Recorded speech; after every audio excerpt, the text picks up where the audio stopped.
ఈరోజు ఆదోని మండలం నందు రాష్ట్ర వ్యవసాయ శాఖ కమిషనర్ గారి ఆదేశాల మేరకు పి హనుమంతరావు వ్యవసాయ సహాయ సంచాలకుల గారు, అదేవిధంగా విజిలెన్స్ అండ్ ఎన్ఫోర్స్మెంట్కి సంబంధించి సుదర్శన్ రెడ్డి కర్నూలు వారు సంయుక్తంగా ఎరువులు, విత్తనాలు మరియు పురుగు మందుల డీలర్ల దుకాణాలపై దాడులు నిర్వహించడం జరిగింది. ఇందులో భాగంగా శ్రీ భీమేశ్వర ఫర్టిలైజర్స్ నందు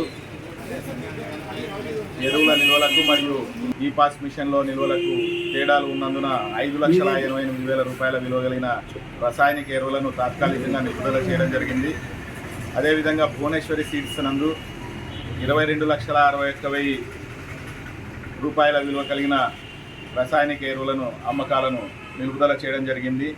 అంతేకాక గీత హైబ్రిడ్ సీడ్స్ నందు 1,07,000 రూపాయల విలువ కలిగిన కూరగాయ విత్తనాలను, భువనేశ్వరి సీడ్స్ సెంటర్ నందు 2,46,240 రూపాయల విలువ కలిగిన బీటీ పత్తి విత్తనాలను అమ్మకాలను నిలుపుదల చేయడం జరిగింది.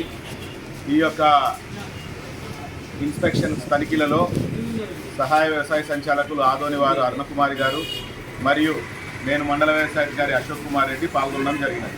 వీటిపైన తదుపరి చర్యలు ఎటువంటి చర్యలు తీసుకుంటారు?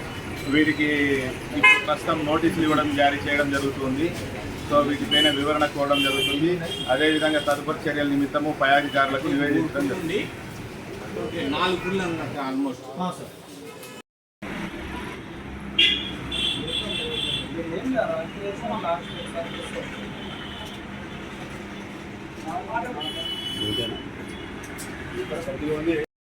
లేదు